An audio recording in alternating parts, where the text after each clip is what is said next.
A continuación, hablemos de salud mental.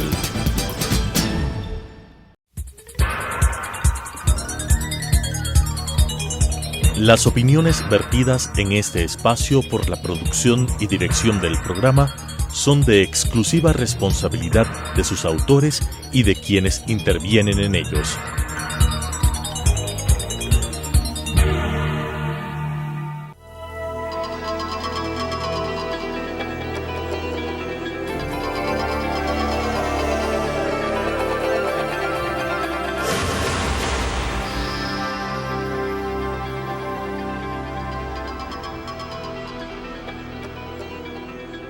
Señoras y señores, muy buenas tardes, bienvenidos a que hablemos de salud mental. Señores televidentes, buenas tardes. Un nuevo programa con ustedes, Hablemos de Salud Mental. El día de hoy continuamos con un tema que iniciamos la semana pasada y que se trata de un trastorno de ansiedad muy particular porque las características es de pensamientos o ideas o imágenes repetidas en la mente de las personas que lo padecen y que generan ansiedad. Entonces, no es solamente un trastorno que involucra la ansiedad, sino involucra el pensamiento de alguna manera. Involucra el pensamiento, involucra también a la conducta del individuo y evidentemente la ansiedad, que es muy importante en este cuadro, ocasiona muchos otros trastornos emocionales en el paciente. Como habíamos mencionado la semana anterior, pudiendo generalmente llegar a cuadros depresivos importantes, luego de una larga evolución del cuadro obsesivo. Las obsesiones son ideas, imágenes o impulsos indeseables. No se los desea, no se los ha buscado, que invaden los pensamientos en contra de los deseos de quien los tienen y a pesar de los esfuerzos de resistirse a ellos.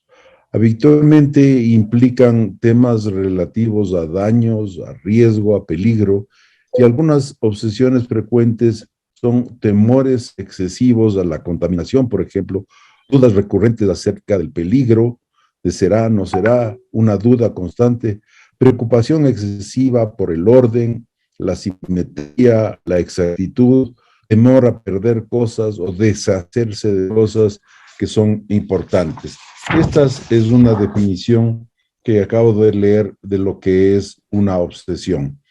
Y la compulsión, que es la conducta de la que hablaba el doctor Gallegos, que es en respuesta a la obsesión, con el deseo de disminuir la ansiedad. Las compulsiones son impulsos que la gente tiene para hacer algo que aminore los sentimientos de ansiedad y otras inquietudes. Con frecuencia llegan a tener un comportamiento repetitivo, intencionales, con el fin de disminuir o el tiempo que se gasta en hacer este tipo de rituales, y esto se denomina justamente así, rituales. El comportamiento por sí mismo puede ser o parecer apropiado, pero se convierte en un ritual cuando se lleva a cabo hasta el exceso. Lavar, revisar, repetir, enderezar, atesorar y muchos otros comportamientos pueden constituir rituales. Algunos rituales son mentales, no es una conducta que sea observable, sino el paciente o la persona hace su ritual mentalmente. Por ejemplo, contar, multiplicar, repetir varias veces cierta palabra o cierta frase mentalmente que puede tener un efecto para disminuir la ansiedad. Esta sería entonces también una especie de definición de lo que serían las compulsiones, conductas o cosas que la gente hace en forma repetida y que al repetirse tantas veces se convierten en verdaderos rituales que tiene la gente con el objeto de disminuir la ansiedad. Yo creo que han sido muy buenas las definiciones que tú nos has mencionado y creo que claramente podemos comprender por qué en la actualidad, a propósito de la pandemia de COVID-19, ha cobrado gran importancia los síntomas tanto obsesivos como compulsivos que configuran el trastorno obsesivo compulsivo. Tú mencionabas, entre las obsesiones, los contenidos impresos, está el de contaminación, está el de temor a la enfermedad. Lo hemos visto muy frecuentemente en este último tiempo.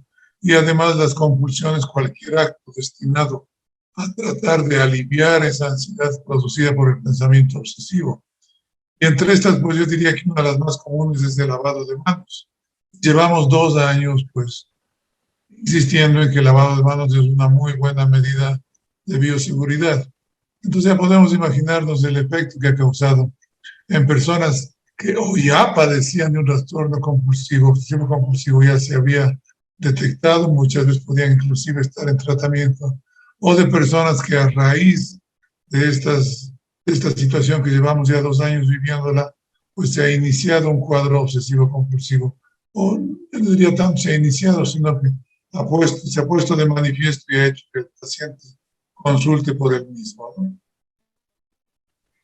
Ahora, el trastorno en sí, lo revisamos la semana pasada, puede tener un inicio bastante temprano, justamente cuando los niños dejan de ser niños y comienza la adolescencia, también se produce un cambio profundo en el pensamiento. El niño por lo general tiene un pensamiento concreto y no puede imaginar cosas que son abstractas, como por ejemplo, qué sé yo, la justicia, la verdad, la misma muerte, no son vistas desde el punto de vista infantil y concreto, como las empieza a ver el adolescente, en donde ya empieza a haber un pensamiento abstracto. Al haber el pensamiento abstracto, comienza también las posibilidades, que tal si por aquí o por acá.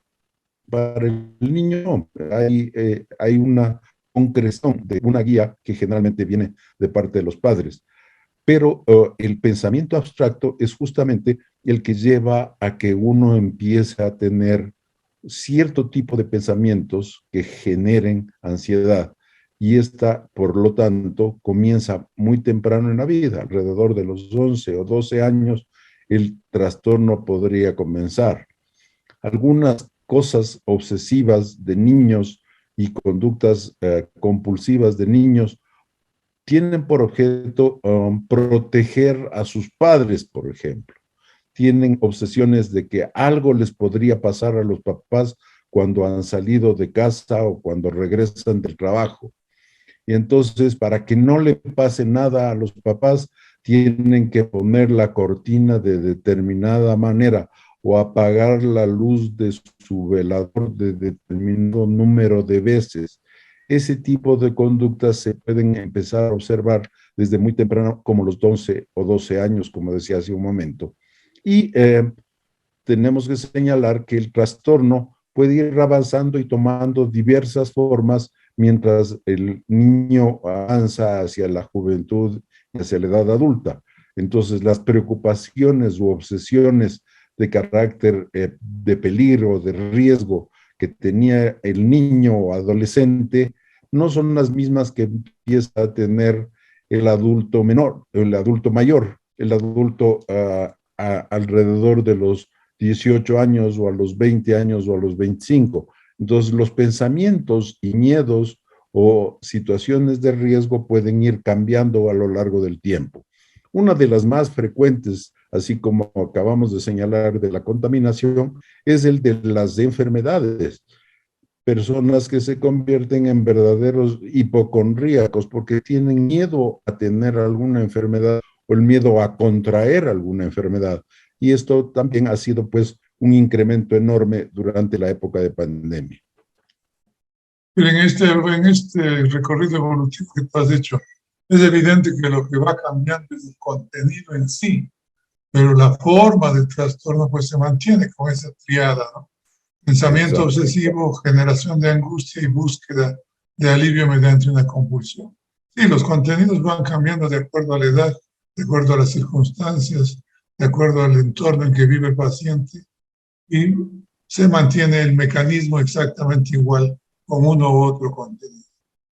Ahora, lo que tú mencionabas hace un momento respecto a los niños, yo diría que quizás no todos los niños que empiezan con ciertos miedos, ciertos temores de que pase algo a sus padres, por ejemplo, que les pase algo a ellos, todos desarrollan un trastorno obsesivo, porque también el niño tiene un desarrollo de su pensamiento medio mágico, religioso, y eso también le influye a que tenga dudas, temores, pero en determinado momento, si es que estas no siguen, no se estaría configurando en sí un real trastorno obsesivo. Conforme el Sí, niño madura y va totalmente de acuerdo. relacionando. No todos esos niños que han tenido ese tipo de pensamientos en relación al riesgo de la salud de los papás o la integridad de los papás van a desarrollar un trastorno obsesivo compulsivo, desde luego que no. Tampoco van a desarrollar un trastorno obsesivo compulsivo quien, por ejemplo, durante estas edades, digamos, entre los 11, 12 y los 16, 17 años, van a clases y piensan que a lo mejor me toman la lección y no sé bien la lección, entonces voy a evitar pisar las líneas de la acera para que no me tomen la lección. O sea, son manifestaciones de carácter parecido a lo que sería un trastorno obsesivo compulsivo, pero son formas normales de un pensamiento mágico, como acabas de decir. Yo creo que sí valía la pena aclarar eso para que alguien no lo interprete como que todo siempre iba a producir lo mismo y eso era más alarmante. Uh-huh. Ahora, creo que vale la pena que ingresemos a la parte de cómo se trata este trastorno. Pues sí, yo creo que hay varias opciones. Lo que se utiliza actualmente, yo creo que en todo sitio es una combinación de tratamiento farmacológico y tratamiento psicoterapéutico, sobre todo en la variedad en cuanto a medicamentos como antidepresivos, muchas veces algo de ansiolíticos para aliviar esa ansiedad y la terapia cognitiva conductual que realmente ha dado buenos resultados en el tratamiento, en el control del pensamiento obsesivo, sobre todo y de las compulsiones. Con esas dos variedades, pues puedes hacer algunas combinaciones. Sí, y me va a tener que disculpar. Antes de ingresar en la parte de tratamiento, como tú acabas de mencionar, las formas de tratamiento o la combinación, valdría la pena, por ejemplo, que señalamos que dentro del grupo de los llamados trastornos obsesivo-compulsivos, hay trastornos que son parte del trastorno obsesivo compulsivo, pero per se han desarrollado características muy particulares. Por ejemplo, la hipocondriasis de la que hablamos hace un momento, ¿no? Este tipo de personas que están siempre preocupadas en relación a su salud y poniéndole muchísima atención a cualquier síntoma o signo que podría significar enfermedad o riesgo de enfermedad. Y compulsivamente van y visitan médicos con mucha frecuencia, pidiéndoles que casi le confirmen la existencia o nieguen la existencia de una enfermedad a la que están temiendo. Pero tampoco es que se quedan conformes con eso. Si les niegan, siguen buscando. Si les afirman, siguen buscando quien les ratifique eso, ¿no? Eso pues también tiene características muy especiales. Si bien no será estrictamente, no seguirá los lineamientos del trastorno obsesivo, yo creo que ese pensamiento obsesivo respecto al estado de salud bien merece encasillarse como una de las variedades de este trastorno globalmente. Otro de estas variedades del trastorno obsesivo compulsivo que desarrollan características muy particulares sería la anorexia nervosa, el miedo irracional, desproporcionado a engordar y la búsqueda también exagerada a buscar un peso o una talla que esté buscando esa persona y con la cual se sienta a gusto y tranquila, sino todo le genera ansiedad. Entonces la comida, el simple hecho de la palabra comida ya puede significar una fuente de ansiedad. Y la compulsión es no comer, evitar compulsivamente, especialmente cierto tipo de alimentos que creen que van a significar gordura o engordarse, o vomitar y excesivamente hacer ejercicio, lo cual se llama bulimia. Y la combinación entre las dos, anorexia y bulimia, están dentro de los trastornos de ansiedad, de trastornos de alimentación, que reúnen ciertas características que hace que se ingresen dentro de este abanico de posibilidades de un trastorno obsesivo compulsivo. Y como hablábamos hace un momento, muchos cambios puede haber en lo que se refiere al contenido, a la forma interna de la obsesión y de la compulsión, obviamente. Pero yo creo que la forma externa sí se cumplen todos estos, ¿no? La obsesión, la ansiedad y la compulsión, como ya decíamos hace un momento. Y desde ese punto de vista, pues hay algunos otros cuadros que podrían entrar dentro de esta clasificación. A lo mejor algunos les consideran que no son estrictamente trastornos obsesivos compulsivos, pero tenemos las dimorfofobias, por ejemplo, en el cual hay una obsesión respecto a la configuración del cuerpo de la persona. Y asimismo, pues algunos intentos de buscar cambios, de buscar la imagen el ideal.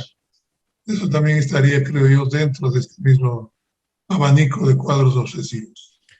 Claro, desde luego, y es una verdadera pesadilla para los cirujanos plásticos, por ejemplo, porque este es el tipo de paciente que siente que esa nariz no le queda bien, y entonces va en búsqueda de que le mejoren, le retoquen, le hagan un cambio en su nariz, pero por más cambios que le sigan haciendo, nunca va a estar absolutamente satisfecha o conforme con el resultado de la operación. Y entonces van a ir repetidas veces a buscar nuevamente al mismo médico o incluso a otros médicos en búsqueda de esa perfección que nunca llega. Y yo creo que los cirujanos plásticos son los que más estarían en condiciones de ver este tipo de casos, ¿no? Porque no son precisamente quienes buscan asistencia psiquiátrica, sino que buscan ese arreglo a través de la cirugía plástica. También dentro de las compulsiones que se observan con frecuencia y que son muy características del trastorno obsesivo compulsivo, está justamente una que es muy especial, que se le llama tricotilomanía. La tendencia a las personas a estar jugando con el cabello y quitándose cabello de tal manera tan repetitiva que puede producirse ciertas zonas de pérdida de cabello en partes de la cabeza.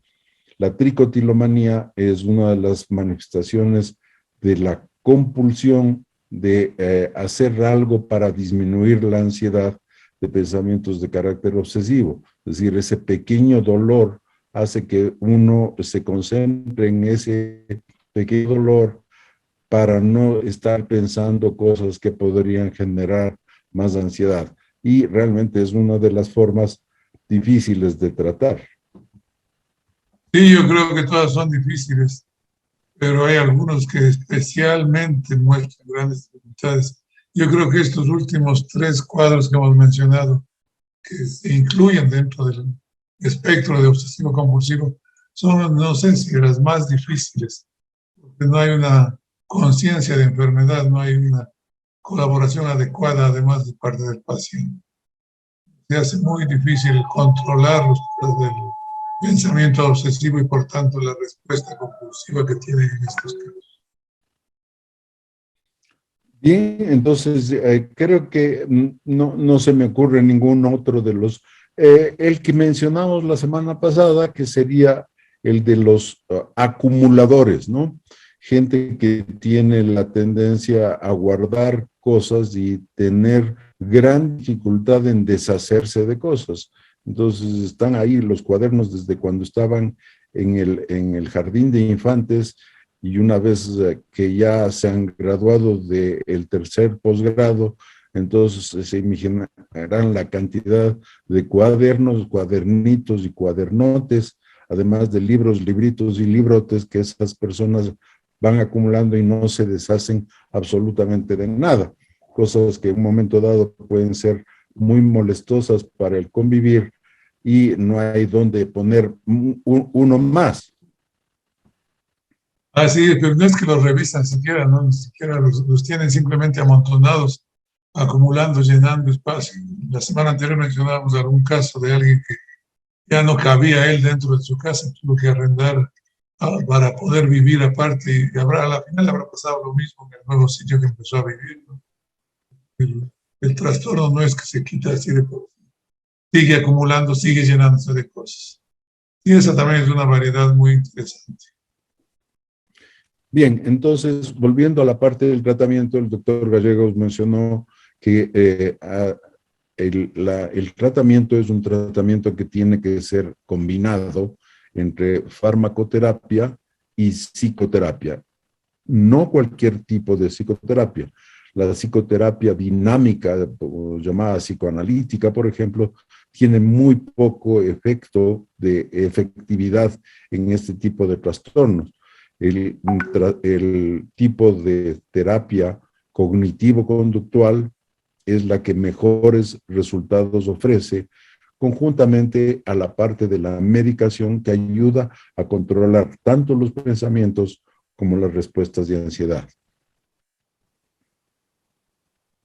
Así es, yo creo que esas son las formas de tratar el trastorno obsesivo que se lo maneja en buena parte de sitios. Yo diría que esa es la tendencia universal al tratamiento de estos problemas, pero los resultados requieren tiempo, requieren paciencia, constancia más que nada en tratamiento para lograr que vayan disminuyendo los trastornos obsesivos y por tanto la ansiedad y las compulsiones. Dentro del tratamiento farmacológico yo creo que juegan un papel importante los antidepresivos, ¿no? Básicamente los inhibidores de recaptación de serotonina que, como hemos mencionado en muchísimas ocasiones, pues son unas moléculas con características antidepresivas, mejoran el estado anímico de la persona. Y en estos casos, pues son muy útiles, no solo porque el paciente, como habíamos mencionado, puede desarrollar un cuadro depresivo también, sino que son también bastante eficaces en ir disminuyendo la intensidad y frecuencia de los pensamientos. Y como acabas de decir, vale la pena aclarar que no es cualquier antidepresivo el que ha sido señalado como efectivo en el tratamiento de este trastorno, porque hay varios tipos de antidepresivos. Los antidepresivos que resultan ser efectivos y de ayuda en este trastorno son aquellos que mejoran la disponibilidad de un neurotransmisor, específicamente el de la serotonina, porque hay otros antidepresivos que actúan sobre noradrenalina o sobre dopamina, y estos no han mostrado efectividad para tratar este trastorno. Creo que con eso hemos cubierto bastante bien la parte clínica y la parte terapéutica del trastorno obsesivo compulsivo, que, como dijimos al inicio, se incrementó muchísimo el nivel de ansiedad de las personas que lo padecen durante la época de la pandemia. Sí, esperemos que con esta disminución, al parecer, que hay de la pandemia, de los números de casos, pues también colateralmente vayan disminuyendo todas las complicaciones de salud mental que nos ha traído el COVID, porque no ha sido solo en sí el cuadro clínico físico, complicado por supuesto, sino que también han sido los trastornos de salud mental que se los ha visto un gran rebrote durante todos estos 2 años de pandemia. Bien, con esto nos despedimos y les esperamos la próxima semana para que sigamos hablando de salud mental. Hasta la próxima semana. Buenas tardes. Las opiniones vertidas en este espacio por la producción y dirección del programa son de exclusiva responsabilidad de sus autores y de quienes intervienen en ellos.